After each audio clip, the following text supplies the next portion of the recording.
कारी साहब, जिस तरह से फिरदौस आशिक अवान साहिबा भी बात कर रही थी, जलसे के हवाले से अगर बात की जाए तो हुकूमत ने तो बहुत रोका है, लेकिन अपोजिशन बजिद है कि मुल्तान में जलसा करके ही रहेगी। ये क्या जिद पाल ली है? कोरोना केसेस इतनी तेज़ी से बढ़ रहे हैं, क्यों आखिर ये लोग कह रहे हैं कि पहले इनको फिगर जमा करना चाहिए कि पेशावर का जलसा हुआ था, पेशावर के जलसे के बाद वहाँ पर कोरोना का क्या फैलाव हुआ।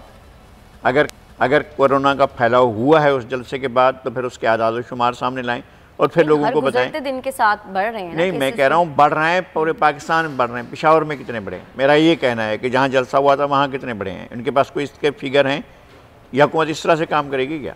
लोगों को बताया। मैं ये कह रहा हूँ कि फैलाव किस अंदाज में हो रहा है, क्या लोगों के इस तरह के इज्तिमा से फैलाव हो रहा है या SOPs को। वहाँ वो कह रहे हैं कि हमने 1 लाख जो है मास्क लोगों में बांट दिए हैं, सैनिटाइज़र बांट दिए हैं। हम वहाँ पर इंतज़ाम करेंगे कि लोग मास्क लगाकर शरीक हों और उनके पास सैनिटाइज़र हो, लोग डिस्टेंस से बैठेंगे। सारी चीज़ें अगर वो कर रहे हैं तो ये उनका राइट है कि वो जलसा करें, अगर वो फॉलो कर रहे हैं तो। अगर बहुत बड़ी है, अगर वो फॉलो कर रहे हैं तो। इनको सिर्फ एक बात पड़ी हुई है, बाकी मुल्क में आपने कर लिया लॉकडाउन। कहीं अगर इस तरह से तेज़ी से बढ़ रहे हैं और हज़ारों में पहुंच गए हैं अगर केसेस, तो आपने लॉकडाउन करने के बारे में सोचा? वो तो कहते हैं कि लॉकडाउन नहीं करेंगे। जहाँ पर भी वर्क प्लेस होता है, जहाँ काम होता है, मैं खुद मार्केट में गया हूँ, लोग इस तरह से एक दूसरे से घुल मिल रहे हैं कि जैसे लगता है कि इस मुल्क के अंदर कोरोना का कोई चीज़ ही नहीं है।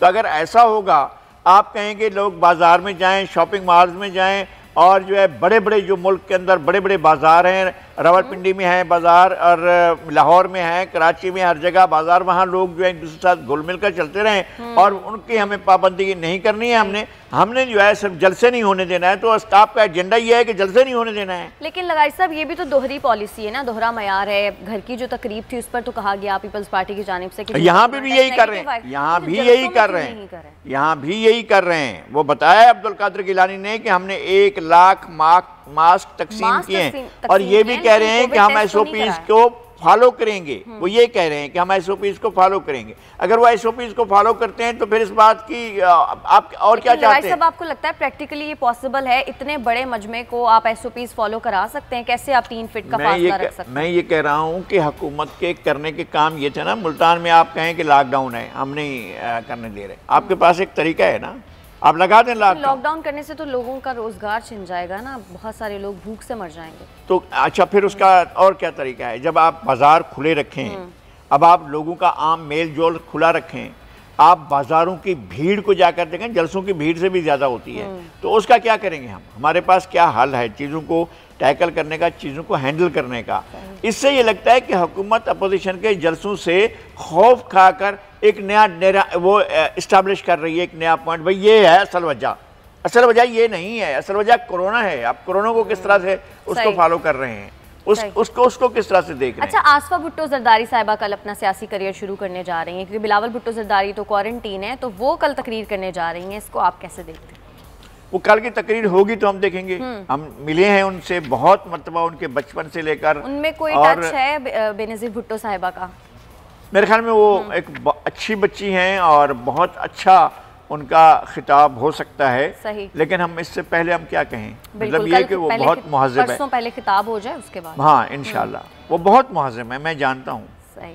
नाज़रीन, अब आपको आज लाजवाल तसानीफ उर्दू अदब से लगाव रखने वालों में बेहद मकबूल यानी कि मारूफ नावल और अफसाना निगार बानो कुदसिया की 52वीं सालगिरह आज मनाई जा रही है और गूगल ने भी अपना डूडल आज चेंज कर दिया है और बानो कुदसिया की जो तस्वीर है, वो जो कैरेक्टर है, उस तरह का बना दिया है। आपको एक पैकेज इसके ऊपर दिखाते हैं, फिर इस पर बात करेंगे। इनकी तसानीफ यकीनन उर्दू अदब से लगाव रखने वालों के लिए कीमती सरमाया है। लगाई साहब, बानो कुदसिया साहिबा के बारे में आप क्या कहेंगे? देखें, बानो कुदसिया आपा के बारे में हमारे पास बहुत सी याददाश्तें हैं। एक चीज़ मैं शेयर करना चाहता हूँ, अगरचे हमारे प्रोड्यूसर बता रहे हैं कि टाइम नहीं है। और ये कि 1982 में ये शदीद बीमार हो गई थी। ऐसी बीमार हो गई थी कि हम ये समझ चुके थे, सब लोग समझ चुके थे कि वो इंतकाल कर जाएंगी और इससे जानवर नहीं हो सकेंगी। बहुत अरसा पहले की बात है। तो उसके बाद जो है हमारे एक दोस्त गए, लुत्फुल्ला खान थे, उनने जाकर उनकी आखिरी समझ करके, आखिरी है, आवाज़ रिकॉर्ड करने की बात की। तो वो वहाँ पहुँचे, उन्होंने कहा बानो आपा आप बात करें। तो बानो आपा ने बातचीत शुरू की, उनके साथ दुआ सलाम के बाद फिर वो उन्होंने कहा, याद दिलाया अशफाक साहब को, अशफाक साहब आपको याद है हमारे बड़े बेटे ने आपसे आकर क्या पूछा था? उन्होंने क्या पूछा था? उनने पूछा था कि जी महबूब की तारीफ़ क्या है। अच्छा। तो अशफाक साहब ने कहा कि जिससे मोहब्बत की जाए वो महबूब है। उन्होंने कहा ये आप मतलब बता रहे हैं, आप तारीफ़ बताएं कि महबूब की तारीफ़ क्या है। फिर दूसरा बेटा आ गया, वो भी जिद करने लगा कि महबूब की तारीफ़ क्या है।